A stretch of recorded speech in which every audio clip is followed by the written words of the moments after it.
வணக்கம் நண்பர்களே, மற்றும் ஒரு குக்கிங் வீடியோவிற்கு உங்கள் அனைவரையும் வரவேற்கிறேன்.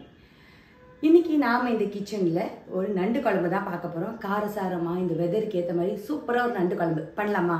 இதுக்கு தேவையான பொருட்கள் என்னன்னு பார்த்துக்கலாம். 1 கிலோ நண்டு அலசி க்ளீன் பண்ணி வச்சிருக்கு. அதுக்கடுத்து நமக்கு மிளகாத்தூள், குழம்பு மிளகாத்தூள் 2 டேபிள் ஸ்பூன் தேவை, அதை எடுத்துக்கிட்டோம். அப்புறம் இஞ்சி ஒரு 2 ஸ்பூனு, தயிர் ஒரு 2 டேபிள் ஸ்பூன் வேணும். அப்புறம் நமக்கு அரைக்கிறதுக்கு மிளகு, சீரகம், சோம்பு, வெங்காயம், அப்புறம் கொஞ்சம் தக்காளி தேவைப்படும்.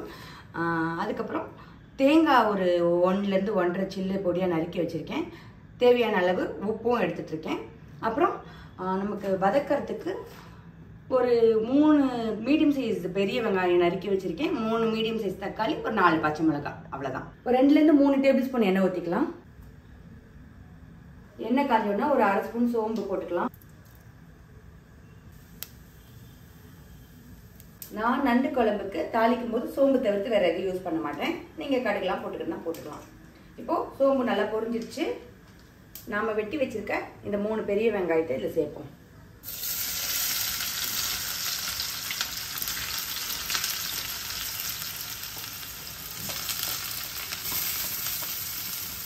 வெங்காயத்தை போட்டுட்டு நம்ம எடுத்து வச்சிருக்க பச்சை மிளகாய் சும்மா அப்படி உடச்சி உள்ள சேர்த்துக்கோங்க.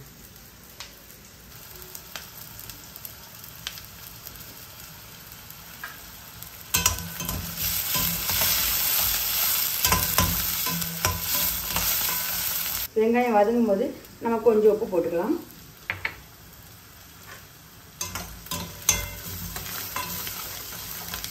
இப்போ நான் சொன்னேன் இல்லையா, 2 ஸ்பூன் இஞ்சி பூண்டு விழுது, அதை சேர்த்துக்கோங்க.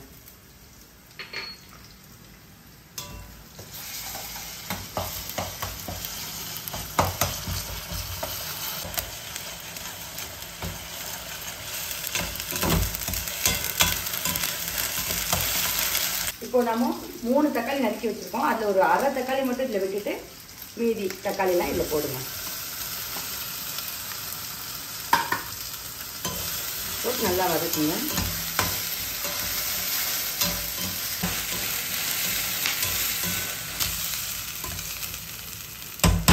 இப்போ இதில் ஒரு 1/2 ஸ்பூன் மஞ்சள் தூள் போட்டுட்டு அப்படியே அது வதங்கட்டும்னு நம்ம விட்டுட்டு நம்ம வேற ஒன்று ரெடி பண்ண போகிறோம்.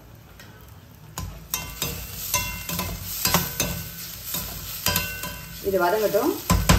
1 ஸ்பூன் சீரகம், 1 ஸ்பூன் சோம்பு, 1 ஸ்பூன் மிளகு, அப்புறம் ஒரு 8லேருந்து 10 சின்ன வெங்காயம் நறுக்கி வச்சுருக்கேன். அது வச்சுருந்தா அந்த தக்காளி, மிச்சம் வச்ச தக்காளி, அப்புறம் நம்ம எடுத்து வச்சுருக்கோம் இல்லையா மிளகாத்தூள், 2 ஸ்பூன் குழம்பு மிளகாத்தூள், அது. இது எல்லாத்தையும் இப்போ நம்ம அரைச்சிக்க போகிறோம்.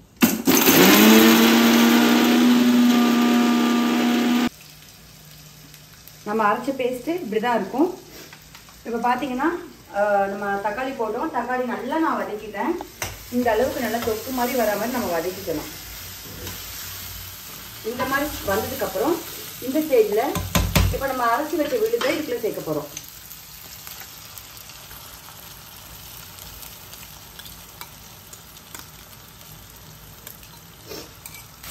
சேர்த்து இதையும் நல்லா வதக்கி விடணும்.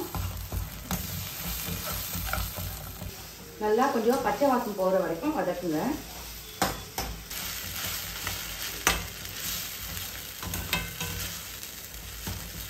ஒரு சிலர் நண்டு குழம்புல புளி சேர்ப்பாங்க. நான் என்னோட குழம்புல புளி சேர்க்க மாட்டேன். அதனால நான் தக்காளி 3 தக்காளி எடுத்துக்குவேன். நல்ல பழமான தக்காளி எடுத்துக்குவேன்.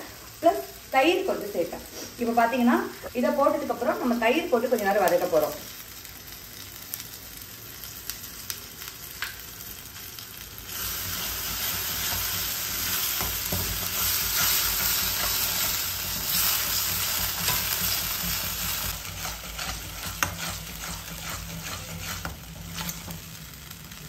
நம்ம வதக்கி விட்டதுக்கப்புறம் எண்ணெய் பிரிஞ்சு வருது இல்லை, இந்த ஸ்டேஜில் நம்ம நண்டு சேர்த்துக்கணும். கழுவி எடுத்து வச்சுருக்க நண்டை இதில் போட்டு நல்லா கிண்டி விட வேண்டியதான். இது 1 கிலோ நண்டு.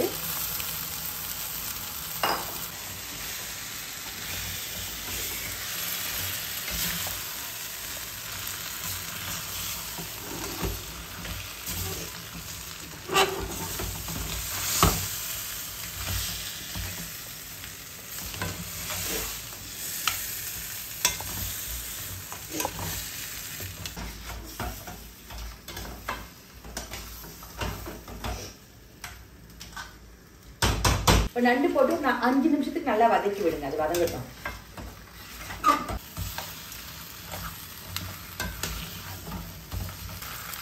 இப்போ நம்ம ஒரு 5 நிமிஷம் வதக்கிட்டோம்.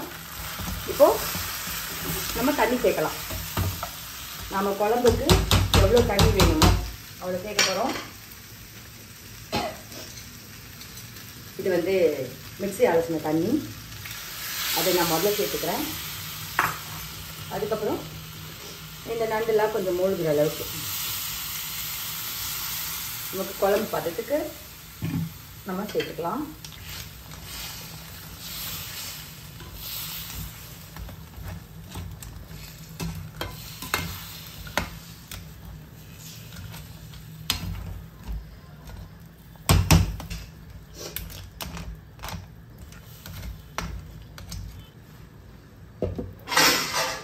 கொதிக்கிற இந்த டைம்ல நான் சொன்னேன் இல்லையா, தேங்காய் ஒரு 1.5 சில்லு இருக்கும், அது போதும். அது நம்ம எடுத்து நல்லா நைஸா அரைச்சிக்கலாம்.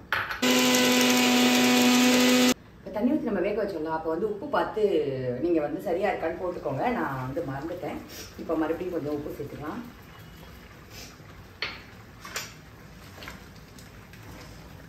ஆல்மோஸ்ட் வெந்துருச்சு. நான் ஏற்கனவே சொல்லியிருக்கேன், இந்த கலர் மாற ஆரம்பிச்சிச்சுன்னா, ஒரு ஆரஞ்சு கலர் வர ஆரம்பிச்சிச்சுன்னா நண்டு வெந்துருச்சுன்னு இருக்கும். நண்டு வேகிறதுக்கு நமக்கு அதிக டைம் தேவையில்லை. ஏற்கனவே 5 நிமிஷம் வதக்கியிருக்கோம். கரெக்டாக ஒரு 5 நிமிஷம் வெந்தால் போதும், அது நல்லா வெந்துடும்.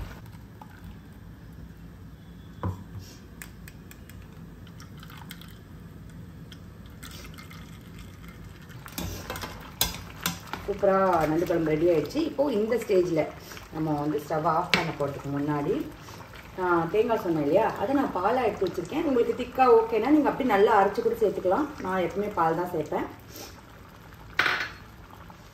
ஸோ அந்த பால் சேர்த்து ஒரே ஒரு கொதி வர வச்சு நம்ம கொஞ்சம் ஒரு கொத்தமல்லி தூவி ஸ்டவ் ஆஃப் பண்ணிட்டோன்னா சூப்பரான நண்டு குழம்பு ரெடி.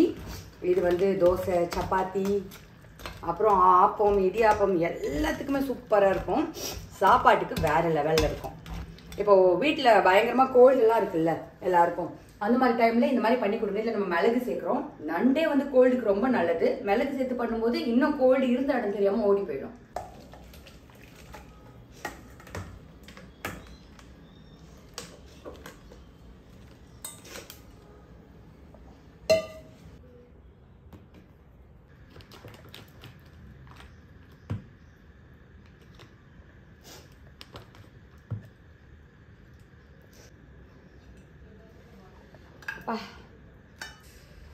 நண்டு சாப்பிட்றதுன்றதே ஒரு கலை. அது வந்து நண்டு பிடிச்சாதான் அந்த கலை நமக்கு கைவரப்படும்.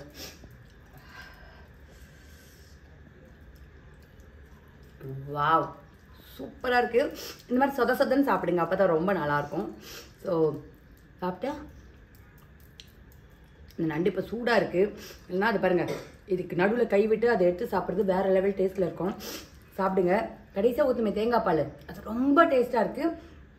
இப்போது எங்கே பார்த்தாலும் கோல்டு இருக்கிறதுனால தயவுசெய்து பண்ணி சாப்பிடுங்க. இன்றைக்கி எங்கள் வீட்டில் என் பொண்ணுக்கு கோல்டு, அதனால தான் நான் முக்கியமாக நண்டு கிரேவி பண்ணியிருக்கேன். பண்ணி சாப்பிட்டு பார்த்துட்டு எப்படி இருந்தது அப்படின்னு சொல்லுங்கள். இணைந்திருங்க நண்பர்களே, தொடர்ந்து பயணிப்போம்.